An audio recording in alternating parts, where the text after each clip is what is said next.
Pop and Slim Show. What's up, boys? It's Eric Grady. What's going Eric? on, man? How's everybody doing? Not bad. A little drunk, but we're doing good. You know what? I watched some of you guys' YouTube stuff, and I was like, these guys are going to be drinking and eating. I should stop and get a sweet tea somewhere because it feels unfair. Eric, you are the world's tallest comedian? That's what Google says. What is the world's tallest? What are you, like 9 foot tall? Like what? Close. You got it backwards. 6'9". 6'9", Wow, dude. 6'9". I was gonna, 6'9". is everyday life hard at that height? No, it's not like you may think it is. I mean, you can see the doorways and the ceiling fans before you get there most of the time. Well, I actually have a friend who's close to that height, Yeah. and he has so many issues with like cars. Like there's certain Doorways, cars he told he me just that. can't fit in, and like Oh, yeah. Yeah, that happens. Like, I had a two-seater Honda Insight. I had to take a yoga class before I could get in that thing, but I could fit in it later. I could fit in it. How tall is your friend? Your friend you say you had there. How tall is he? He's about 7 foot, right? he might be like maybe he's 6'5", maybe he was like 6'11". I don't know. He's Oh, he's pushing fucking. He was tall. Very, I'm not very impressed. tall. That's not tall. 6'5". That's a punk-ass bitch. 6'5". Yeah, I'm not no, I don't impressed. know. I don't know the exact height, but he was definitely tall. He definitely had tall people issues. I ain't impressed, man. I ain't impressed. You can tell him I said power to the pituitary gland, but he may or may not get that. Where do you get it from, dude? Is it like one of your parents real tall, or is it just happened? Walmart. I go to Walmart. Get everything. Yeah, Dad was 6'5", and Mom is about 5'10". I think you were And, gonna say she was like 8 foot. No, she's only 5'10", but she's the shortest one in the family except for my 13-year-old nephew. I got a niece who's, I think she's like 20, and she's 6'3", so she makes you guys look little. Wow. And she has a younger sister who must be about 18 or 19, and she's 6'2".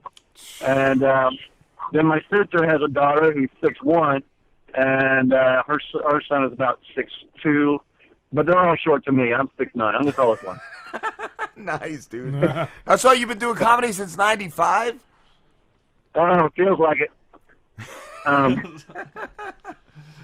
Yeah, for a while, off and on. I started doing open mics and things in '95, and then I got married for 2.5 long years. Only had one fight the whole time. That fight lasted the whole time, 2.5 long years. But it was when I was doing open mics, and I started seeing the lady who I eventually married, and she made me quit. Well, she didn't say quit, but she said something that's code for quit. And so I quit for a while. I was out for about 2.5 years. And then also I have a job. Oh, so then she and I got divorced, and I jumped back into comedy again, started doing open mics and things. But then I had to have a job. I couldn't just support myself on open mic comedy money. And so I had I'm a caricature artist. So I make fun of people's faces. You know, We and need then they those. pay Yeah. for We it. need caricatures. Yeah, that would be awesome. Right. And I've been doing that for 28 years now, since before you guys were born. And but it's I do that in the summer, and so in the winter I wouldn't book as much. So I do a lot, but I don't do as much as I have done a lot, but I haven't done as much as I could have done. And then I spent a couple of years in New York City, and I was working a lot in New York City. I did about 2,000 shows a year in New York City. Wow. Oh my I was God. working 6 shows a night, 8 on weekends, 6 to 7 nights a week. I was losing my voice. It was rough. Wow. I was going to ask, I saw you lived all over the place. What is your favorite place, not only for living, but for comedy? Oh, man. Let's see. For comedy, it's New York City, no doubt. No question about it. Yeah. I liked L.A. because it was kind of a New York-esque kind of situation, but warmer. And I'm from the South. I'm from North Carolina, and then Myrtle Beach, South Carolina. And so we're used to the warm. So right now it's 44 degrees down here, but it's been colder over the last couple of days, but it's still cold to us. Like, this is cold. And here, I don't know, a lot of people don't know this about us, I don't think, except for the people from down here. But in North and South Carolina, if there's a threat of snow, not snow, I'm not saying snow, I'm saying if there's a threat, Just a threat of snow, of a dusting. then everybody goes to the grocery store and there's no milk and no bread, which I don't eat or drink either of those, but thankfully, because there's none at the grocery store, because everybody buys that. I That's don't know pretty why, much the same here, dude. It could be, it could say like half an inch possible, and same thing, dude. Same thing. I think that's everywhere. Oh, yeah. Oh, no, it is. I thought it was just a stupid southern thing that we did, Dude, you know. And, yeah, maybe not too up north, but it's definitely like that here. I just make sure I got cigarettes and coffee. That's all I need. well, that's going to stunt your growth. I'm just trying to help. I've never done it. I've never smoked or drank or done a drug or any of that stuff. It's a weird thing, but I'm always a designated driver that way, though. Wow, you're just like me. Yeah, I was you gonna are say, me. Mike. Only I'm a everybody. much shorter version. Except he's not as tall. Yeah, I'm nowhere near as tall. You got me by like 9 inches. So nothing like you. Nothing like you at all. Then. Yeah, well, I'm the mini me. I'm your mini me. That's what I am. That's it. He's like your You're little my mini-me. brother. Yes, you are. At 9 inches away, that's a long ways away. If you want to do a ventriloquist act, I'm in. Yeah. I like that too. I like when you do the wacky waving arm inflatable tube man. Inflatable tube man. Oh my God, he does it on stage. He does the wacky wild arm. Oh, seriously? He'll say he stops at gas stations because he sees his brother, and then he'll do that. It's so funny. I did. Those things are a better advertisement for me than they are the used car dealership they stand in front of. Because people see me do that, and then they see those again later, and they can't remember where they saw it, but they can remember where they saw me do it. Like, they'll start laughing, and their friends are looking at them like they're stupid. Like, we see those all the time. Why are you laughing today? Oh, because this comedian I saw, you gotta forget it. You gotta see it, and that's the way they are. But they don't remember where they saw it. But they'll tell me about it later. And Yeah. so yeah, that's my. You know, the first time I did that, I never even practiced it. I just tried it one time, and it got this huge laugh. Evidently, I was doing it right, just like that, straight up the bottom. And that's pretty cool that worked out. Nice, dude. Yeah, I did watch. I think the first thing I watched of yours was you talking about how tall you were, and somebody in the comments said, like, does your comedy carry over to other stuff? And dude, you're comfortable tackling any subject. I like the black woman's hair bit. That shit was great. Oh, I love black women's hair. Not just a bit, but their hair. Oh, my gosh. Have you seen it? Like, here's the thing about black women's hair. White women, I love white women, Asian women, Latino women, everything else, right? But I'm like the UN of dating. I don't care where you're from. I love you. You know, whatever. But white women can wear their hair like 5 different ways. Long or short, straight or curly, or in a ponytail. Or up for the wedding or the prom. But that usually ends up down by the end of the night anyway, so I don't count that one. But black women can wear it long or short, straight or curly, or a ponytail, or twist, and a release twist, locks, dreadlocks, sister locks, big braids, small braids, micro braids, genre braids, crochet braids, goddess braids, box braids, cornrows, individual, sew-in weaves, slip-in weaves, neck layer, card hair, pin curl, finger waves if you're still living in 1995, living in now. Buzzed off, big afros, giant updos, look like they belong. I found out in Vegas, water shooting out of them, people throwing change at it, thinking witches on it, rounding sevens on my eyes, and only on the first roll, because after that's a big loser. Doesn't matter to you, a fountain of hair. That's what black women's hair is like. That is so awesome. I love what black women can do with their hair. But I used to have to buy the hair. My last girlfriend was black. My last girlfriend still is black. She's just not my girlfriend anymore. My last girlfriend is black, and but I used to have to go and I go with her to the hair shop and I buy the hair all the time. And you can't get the fake stuff. You gotta get the real hair. You can't get that whatever it is stuff's called, the fake stuff. Horse hair. So that's and you gotta buy enough to cover all the head. So you gotta get like 2 or 3 packs of hair. Now you're in. You know, and then she wants to in 3 weeks because her twist ain't quite right no more. I'm like, leave it in there for an extra week. But But yeah, I like them all. I don't care what I like everybody, all races. I really do. I'm intrigued by all of them. Although the last couple of girlfriends have been black, I have not yet been back, as they say. Our intern Pete loves Mongolian 70-year-olds. He's got a really strange fetish. That's... Yeah, that is weird. Yeah, I have an age limit. I do have an age limit, and that's pretty much my age or younger. I'm okay with. And to be honest, half my age is about what I like the best, or somewhere. But get all freaked out because I'm kind of old. I don't look it, but I am. But yeah, I'm 44 years old, so I'm up here.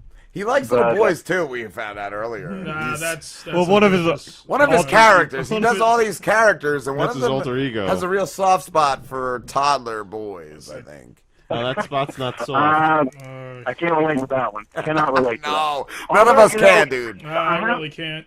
That reminds me of something I was just thinking about the other day about, that's pedophilia, so it's not the same by any stretch. But people tend to associate, like, trans people sometimes with that kind of thing. Have you noticed that? It's on that level.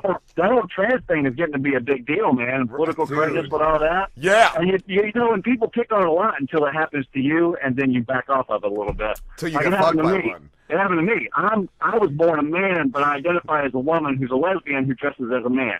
So, you know, it's tough with all the labels, you know, like, where am I supposed to be? That's all I'm trying to say. Where do I be? Who have you performed with, Eric? Say again? Who have you performed with? As far as big names, not a lot. A few, like, my biggest name, well, Wendy Liebman is one of the best I've ever seen. I worked with her and a couple, you know, I worked with Jimmy Walker, but who hasn't? And let's see, who else have I worked with? Bobby Collins, he's one of the, you know, I don't work with a lot of big names where some that are kind of big. Mary Ellen Hooper is fantastic. I love her. You know, Tim Wilson died a couple of years ago. But these are mostly road comics. And so the New York comics, I didn't get to work with the big names up there. Because I was working in, like, the small rooms. But they were working me a lot, so I never got to go anywhere else to meet anybody else. So, but there's not been a lot of big names that I've worked with, but there's been a few that I've seen, which I love. So I love some of these comics, you know. Lewis Black, so, I didn't work with him, but I was there, and it was great. And Brian Regan, didn't work with him, but oh my gosh, forget about it, you know, that kind of thing. But he's amazing. He's somebody like you can take your grandmother to, and you know, everybody would enjoy it. Yes, and he's so clean, and I don't know how he does it, because he's not clean and funny. He's clean and hysterical, and I don't know how he does that. Yeah, I mean, I'm pretty clean. Yeah, I'm pretty clean, but not that clean, and I'm pretty hysterical. Let's not mix it up here. I am pretty hysterical, but not that hysterical. Yeah, that dude is amazing. Dude, your face hurts from laughing. He never stops. Right. I agree, and it never gets old. It never gets old. Yup. Exactly, man. I was gonna ask who your comedy role models were. Is he one of yours? Yeah, he definitely is. I saw him back in the '80s. And even then, I was falling out of my chair and everything. Yeah. But Brian Regan is definitely one. You know, I always liked the sarcasm of Carlin. Always a big Carlin fan. Definitely Carlin, yeah. You know, Richard Pryor was great, but he didn't really go in our house. We were Judeo-Christian, Southern white people. You know, there was a whole lot of Richard Pryor going on in our house. It wasn't until later that I got to really appreciate what he did. Yeah. But, you know, the people who really kind of influenced me were people like Regan and Foxworthy and people like that. And then when I got more into it, I started to get more influenced by Geraldo. I loved what Greg Geraldo did. Yeah.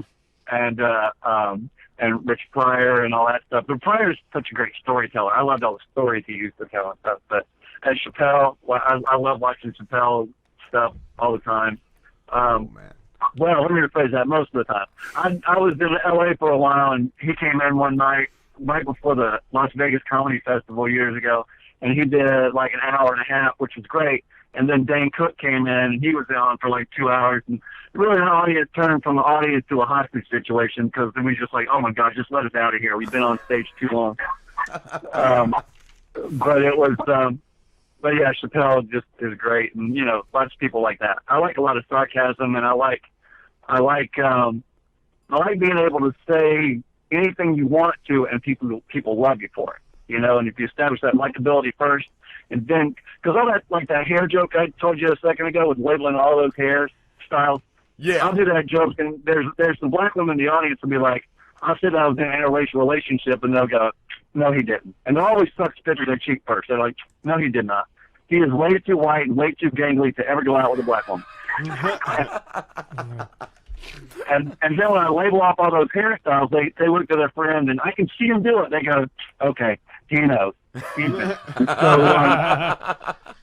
So then after I've done that, I can say pretty much anything I want to, and I do. Sometimes I push it to see how far I can go. And so far as I know, only one black woman has ever gotten offended by anything I said, because she's the only one who said anything about it to me later. Yeah. But the rest of them just often want their picture taken with me and everything. Oh, George Wallace. I worked with George Wallace here recently. And that was a 95% black audience, 5% white audience, and a 5% other audience. And they loved me. I had as many people want my picture made with me, or their picture made with me, as they wanted with George Wallace. Wow. George Yeah, Wallace, I was going to say, a not lot of black people have a great sense of humor about shit. It's just like you said, the one or two here and there that have a problem with things. But I think for the most part, you go in a comedy show too, you're going in to laugh. You're not going in like to have a problem. Right. But it's not just black people. It's anybody. Anybody. You know, there's going to be one somewhere who you tick off. I did a political correctness joke one time, and it talked about all these different things that you're not supposed to say anymore. And there's a lady comes up to me at the end of the show and says, she's a white woman, and she's drunk, and she's like, I just want to tell you, I was offended by that joke you did about African-American people, because I was sitting with an African-American dude, and it was offensive. I'm like, that dude right there? She goes, yeah. I said, that guy was laughing the whole way through it. You need to sit your drunk butt down and stop telling me what that guy thinks, because you don't know what he thinks. She just felt that exactly. That wasn't him or you. It's the white That's guilt. right. White guilt, yes. White guilt, man. Oh yeah, there's a lot of that. There's a lot of white guilt. Yeah. I do that hair joke. If I do that hair joke in an all-white audience, I get nothing. They stare at me like, if there's a black person in here, African-American person in here, they're going to be really upset. And I can't laugh at that. Oh, God. yeah. But if there's black people in the audience, forget about it. It's all over. Forget about it. They love it. Unless it's weird and half the one side, unless it's segregated, which I've seen that too. Like half the room is black and the other side is white. I don't mean like spattering. I mean on the left side is black and on the right side of the room is white. I'm like, Well, that was like this is weird. last week we had a ventriloquist in John Peasy, who's a comedian, and he has a puppet that's a black puppet. That's like a stereotypical black puppet, like big lips, and it's like a pimp, and he said it gets tons of laughs. Yeah. But he was worried. I He love said that idea. he was I worried actually it was love that. gonna, he was gonna catch shit for it. But he said he never has. I've seen the videos of him too performing, and black dudes are just cracking up at Yep. it. Oh yeah, yeah. Once any kind of demographic loves you, then you can say anything you want to and pretty much get away with it. Yeah. And you don't. But I'm from the South, so I don't know if that's a different mentality or not. But we're all very nice here. We care about everybody. Well, let me rephrase that, because New Yorkers are very nice too. They just don't have time to say hello to everybody. Down here, you say hello to everybody, and you be nice until you get in your own house, and then you're racist again. You can be as racist as you want inside the house. Some people do it outside. I passed the Confederate flag today. I wanted to rip it down, but New Yorkers are very nice. They just, down here, they don't realize that, because the people from Philly are not all that nice. They're And, the worst. Oh, dude. yeah. They're animals Nope. in Philly. Yeah. So then the people down here, they hear that accent that you'll forget about it kind of thing like that. and they go, "Oh, those dang Yankees, I hate them. They're a bunch of a-holes and all that stuff." But I'm like, no, that's Philly. And yes, you're correct about Philly, but not New York. New Yorkers are cool. Yeah. I really did like it up there. I lived in Fort Lauderdale. You asked me that earlier. I enjoyed Fort Lauderdale because it was warm all year round except for February. And then Orlando, same way. And then L.A. was warmer than New York, but New York was, I love New York. I think she put that on a T-shirt. Like, I love, but she don't have probably room for that. You probably have to put like a heart and then NY, but still. Somebody needs to come up with that. Somebody will make some Somebody's money. going to make some money on that idea if they ever run with it. But I do love that city. It's great. I love that city. Yeah, dude. It's a cool place, man. I'm glad you added to that because you had me freaked out with, yeah, dude. I was like, that's it? Come on, add to it. Give me something. Shit, Eric, we have to wrap this up, dude, but thank you so much for talking to us. And where can everybody find dude. you? Thanks for inviting me. And for being my friend on Twitter now and everything. Yeah, dude, not a problem. Where can everybody find you? Let's see, I'm on Twitter at Eric Grady, EricGrady, or you can just go to worldstallestcomedian.com, and there's links to everything on there. Facebook and Twitter and Instagram and Tinder. It's all on there. And there's, okay, not Tinder. Tinder's not on there, but if you find me, swipe right. Anyway, but yeah, worldstallestcomedian.com. Think of it like World Trade Center, WTC, in that order. But don't go to WTC.com because that's the World Trade Center. I mean, you can go there, but it's not my website. It's not bringing you to Eric. WorldTallestComedian.com, and there's links to everything on that. And I'm in West Virginia tomorrow through Saturday, and then I'm in Dayton, Ohio in April at the Funny Bone. I forget those dates, but it's Dayton, and it's in April. I can tell you that. Awesome, dude. Thank you so much. I